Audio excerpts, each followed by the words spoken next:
할렐루야. 오늘 이 한날도 하나님의 은혜가 함께 하시길 축복합니다. 하나님의 은혜와 또 우리 사랑하는 성산의 가족들의 기도로 오늘 마지막 금식 마지막 날입니다.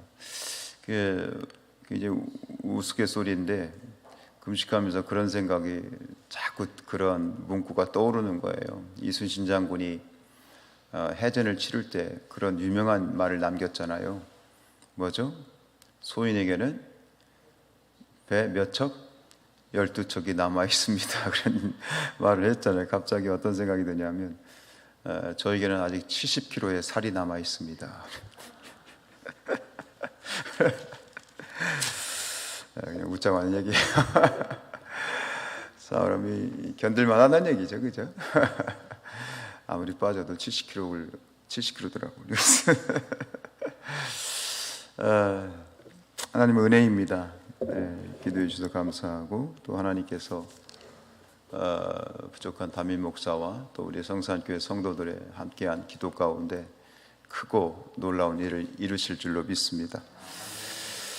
오늘 예레미야 10장인데요. 계속해서 하나님의 심판은 계속되고 있습니다. 매 장마다 하나님의 심판이 계속 이렇게 예레미야 선지자를 통해서 주어지고 있는데 결국 그 심판에 하나님이 심판하실 수밖에 없는 이유가 있죠. 하나님도 심판을 원하지 않으시죠. 그러나 심판은 결국 멸망을 위한 심판이라기보다는 깨닫고 돌아오라고 하는 그러한 어떤 훈계성 그러한 심판이지요. 근데 어쨌든 간 이 선민 이스라엘이 계속되어서 책망을 받고 또 하나님의 결국은 바벨론에 의해서 나라가 멸망되어지는 그러한 사건들, 결국 신앙이 오염되어져 있는 그런 상황인데 결국 그 선민의 타락의 어떤 그 타락상을 보면 두 가지예요. 도덕적인 타락과 종교적인 타락. 사실 이것은 지난번에 말씀드린 것처럼 별도의 문제가 아니라 동전의 앞뒤면과도 같다.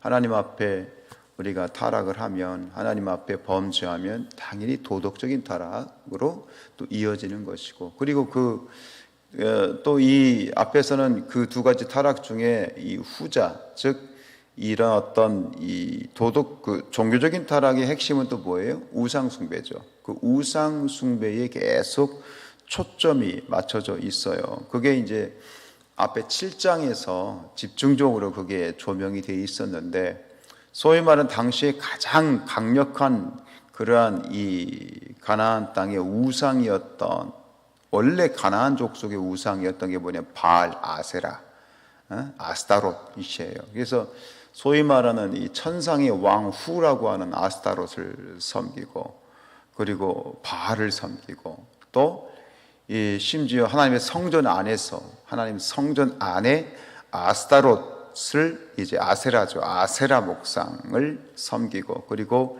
신놈의 아들 골짜기에서 자기 자식들을 불태워서 이렇게 자기 자식들을 불태워서 이렇게 우상 숭배했던 게 그게 몰렉이라고 하는 신이거든요. 몰렉.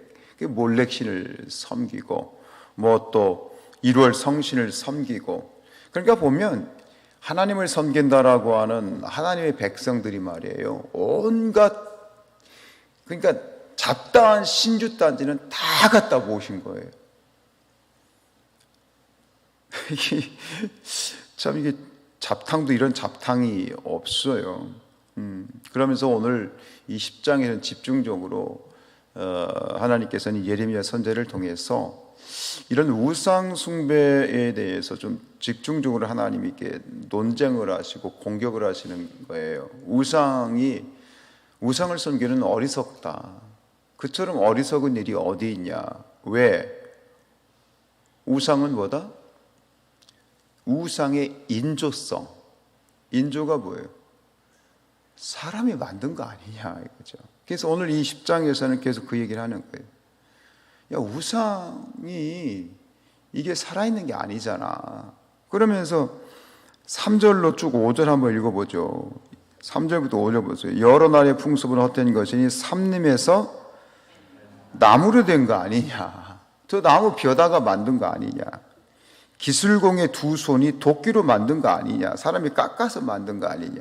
4절에 보면 그들이 은과 금으로 그것을 꾸미고 못과 장도리로 그것을 든든히 하여 흔들리지 않게 했다.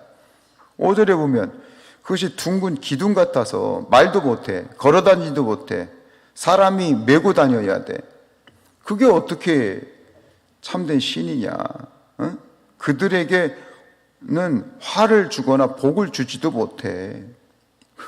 이 얘기. 그러니까 우상이라고 하는 것이 뭐예요? 사람이 만든 거 아니냐? 이것을 섬기는 것은 참으로 어리석은 일 아니냐? 이렇게 하나님이 말씀하셨음에도 불구하고 이 이스라엘 백성들은 이 하나님의 말씀을 듣기는 들었지만 들었죠. 계속 뭐 이게 지금 얘기하는 게 아니잖아요. 계속 이야기한 거 아니에요. 이사야 선지자도 얘기했고 수많은 선지자들이 끊임없이 이야기를 한 거죠. 근데 듣긴 들었어. 근데 이거를 귀를 닫아버리는 거죠. 우상을 끊지를 못하는 거예요. 뭐 우리가 뭘 끊지 못하고 뭐 담배를 끊지 못하는 것처럼 이 끊지를 못하는 거예요. 이게 맛이 들린 거지. 그 끊지를 못하고 계속 우상에 집중하다가 결국은 오늘 그 17절 이하에 있는 내용은 뭐냐면 결국 이거예요. 너희가 바벨론에 의해서 너희 짐 꾸려라. 너희 이제 끌려갈 거니까 짐 꾸려라 이 얘기거든요. 이제 파멸을 이제 당하게 되는 그런 결과를 다시 이렇게 보여주고 있는데 여러분 우리의 고백 가운데 너무나도 당연하고 또 정확한 고백은 뭐냐면 참된 신은 하나님 한 분이시다. 지금도 세상에는 신들이 많죠. 돈도 신이고 뭐 제가 볼 때는 뭐 지금 신들이 굉장히 많아요. 옛날보다 더 많아. 신주단체가 더 많아. 갈수록 더 많아. 요즘은 무당대학도 있잖아요. 무당대학. 무당 대학 가서 다 따요. 그러니까 사실 더 많아져요. 문명이 발달하고 사람들이 뭐 머리가 똑똑해지고 아니요, 다 필요 없어요. 그럴수록 더 이런 우상과 신주단주와 이런 어떤 것들이요 더 활개를 쳐요. 오죽하면 나라를 다스리는 대통령까지 그런 추문에 휘말렸겠어요. 여러분 참된 신은 하나님 한 분뿐이에요. 그러면서 오늘 6절로 계속 보면 그 얘기 하는 거예요. 그 얘기 6절로 지금 10절은요 그 얘기예요. 하나님은 한 분이시다. 6절 볼까요? 여호와여 주와 같은 이 없나이다. 주는 크시니 주의 이름이 그 권능으로 말미암아 크시니이다. 다 쭉 그 얘기 하는 거예요. 10절 보세요. 오직 여호와는 참 하나님이시요 살아계신 하나님이시요 영원한 왕이시라. 그 진노하심에 따라 진동하며 그 분노하심에 따라 이방이 능히 당하지 못하리라.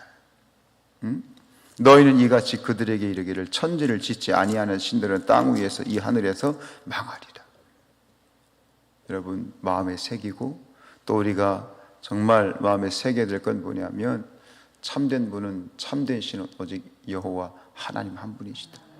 천지를 창조하신 하나님 한 분이시고 하나님께 구원이 있고 하나님께 축복이 있고 하나님 살아 계시고 믿음이 없이는 하나님을 기쁘시게 하지 못하나니 하나님께 나아가는 자는 반드시 그가 계신 걸 믿어야 돼. 그가 계신 것과 그를 찾는 자에게 상 주심을 믿어야 돼. 그 믿음이 있으니까 우리가 나와서 예배하는 것이고 기도하는 것이고 하나님을 찾고 구하고 문을 두드릴 수 있는 것이죠. 그게 굉장히 중요한 거예요. 다시 15절 16절을 이걸 정리하죠. 15절 16절 시작.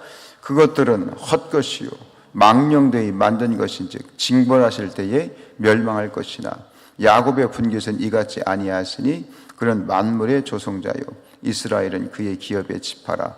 그 이름은 만군의 여호와라. 여호와 예후와 체바오트 만군의 여호와라. 하나님의 주권자이시고 모든 이 인간의 생사복을 주관하시고 섭리하시고 할렐루야. 근데 그런 질문이 생기더라고요. 그런데 왜 이스라엘 백성들은 참신이신 하나님을 만족하지 못하고, 그러니까 하나님도 섬기면서 우상도 섬긴 거예요. 하나님을 버린 게 아니야. 동시에 섬긴 거야. 왜 하나님께 만족하지 못하고 왜 우상을 섬겼을까? 그리고 이 질문은 오늘 우리에게도 또 적용이 돼요. 왜 우리는 하나님을 전적으로 신뢰하지 못하고 우리의 눈길을 딴 데로 돌릴까? 하는 질문이 생겼어요. 근데 그 단서가 5절에 있더라고요. 5절에 보세요. 5절에 보면 맨 끝에 뭐라고 되어 있죠? 너희는 두려워하지 말라. 이 묵상 가운데 하나님이 주신 마음은 뭐냐면, 우리가 하나님 앞에 전적으로 신뢰하지 못하고 하나님을 따르지 못하고 하나님만 바라보지 못하는 결정적인 이유 중에 하나가 뭐냐면, 중요한 이유 중에 하나가 두려움. 여러분, 우리 모든 사람들에게는 두려움이 있어요. 그렇죠? 두려움이 있어요. 그 두려움인 거예요. 그런데 오직 하나님만이 내 삶을 이끄시고 전적으로 주관해 주시고 책임져 주신다라고 하는 그런 확실한 믿음이 없으니 그 두려움이 우리를 계속 장악하는 것이지요. 얼마나 많은 두려움이 있습니까? 어린아이로부터 노인에 이르기까지. 아이들은 미래에 대한 두려움, 학업에 대한 두려움, 대학 진학에 대한 두려움, 장성하면 또 직장 생활이라든가, 또 나이가 들면 건강에 대한 두려움, 나이가 들어가면 또 은퇴할 때 된 노후에 대한 두려움, 끊임없이 우리 안에는 두려움이 있어요. 이 두려움이 우리를 굉장히 옥죄고 우리의 목을 쥐어 오지요. 두려움이, 여러분, 내가 믿음이 없어서 두려움이 생기는 게 아니에요. 내가 잘못 믿어서 두려움이 생기는 게 아니라, 두려움은 마치 바다에서 밀려오는 그러한 이 파도처럼 끊임없이 내가 원하지 않아도 두려움이 끊임없이 몰려오는 거예요. 이 두려움에 대해서 결국 어떻게 이 문제를 해결해 나갈 것인가 라고 하는 것이죠. 답은 하나밖에 없어요. 두려움은 사라지지 않아요. 죽을 때까지 두려움은 몰려와요. 그런데 중요한 것은 그 두려움이 나에게 엄습할 때 그것을 하나의 사인으로 봐야 돼요. 뭡니까? 주님을 봐야 되는구나. 두려움이 몰려올 때 이것은 내가 주님을 바라보라고 하는 신호구나. 더욱더 고백할 것은 하나님만이 크신 하나님이시고, 하나님만이 참 신이시고, 하나님만 나의 이런 소망이시고, 나의 구원이시고, 나의 방패이시고, 나의 피할 바위이시고, 나의 산성이시고, 그런 두려움이 몰려올 때마다 다른 데 눈을 돌릴 것이 아니라 오직 하나님 앞에 한 발자국 더 가까이 나아가서 주님 앞에 머물러 기도하고 주님을 찾고 구하는 것, 그 사인인 줄로 믿습니다. 혹시 여러분 지금 마음 가운데 어떤 두려움이 있으십니까? 저도 굉장히 두려움이 많은 사람입니다. 체질적으로 걱정이 많은 사람입니다. 두려움은 사라지지 않습니다. 그러나 그 두려움을 몰아내려고 하지 말고 그 두려움 가운데 있을 때 더 하나님 앞에 머물러서 하나님을 바라보고 하나님을 찾고 구하는, 그래서 그 두려움을 극복하는 그런 저와 여러분들 될 수 있기를 주님의 이름으로 축복합니다.